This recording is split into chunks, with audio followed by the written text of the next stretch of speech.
Loïc sent que son cerveau est sur le point d'exploser.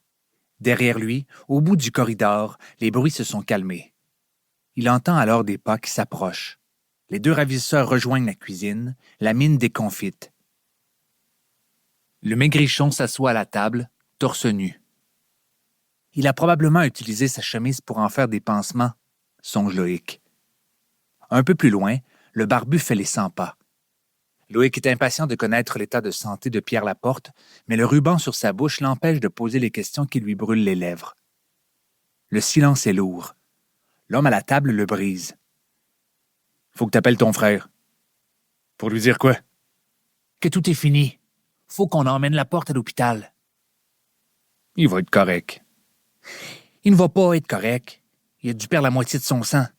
Avec les garrots, ça va arrêter. » Le maigrichon se lève de table.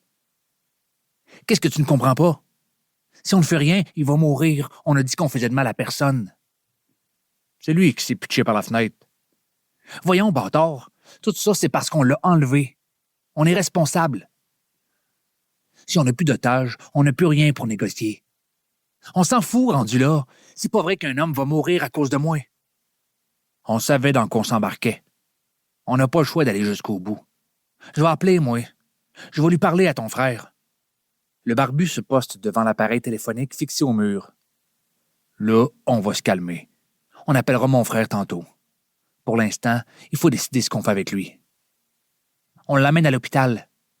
Je ne te parle pas de Laporte. Je te parle du jeune. » « Qu'est-ce que tu veux dire? »« Laisse faire. Je m'en occupe. » conclut le barbu. Les deux hommes se tournent vers Loïc. Aussitôt, le regard de celui-ci se brouille. Il essaie malgré tout de rester brave, mais rapidement, des larmes se mettent à couler sur ses joues. Loïc fixe les deux hommes dans les yeux, tour à tour, et tente de leur montrer qu'il n'a pas peur, mais tout son corps démontre le contraire.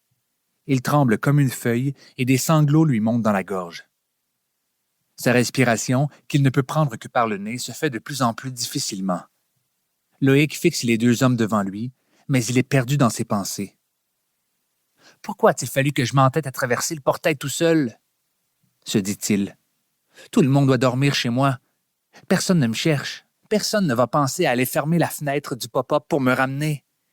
Il y a juste Romy puis Justine qui savent que je ne suis pas dans mon lit. Et encore, est-ce qu'elles s'en souviennent? Est-ce que Romy s'inquiète? Est-ce qu'elle a essayé de m'appeler? Est-ce qu'elle a alerté mes parents? Et Justine, ce n'est certainement pas elle qui va s'inquiéter pour moi. Quelle mauvaise idée de venir ici. En plus, personne ne sait que je suis coincé dans cette maison-là. Je n'existe même pas en 1970. » Les réflexions de Loïc sont interrompues par les deux hommes qui s'avancent vers lui d'un pas lent. Les ravisseurs empoignent chacun une chaise qu'ils approchent de celle de Loïc. L'un d'eux s'assoit en retrait alors que l'autre s'installe tout près de lui. « Faut pas que t'aies peur. Ça va aller vite, tu vas voir.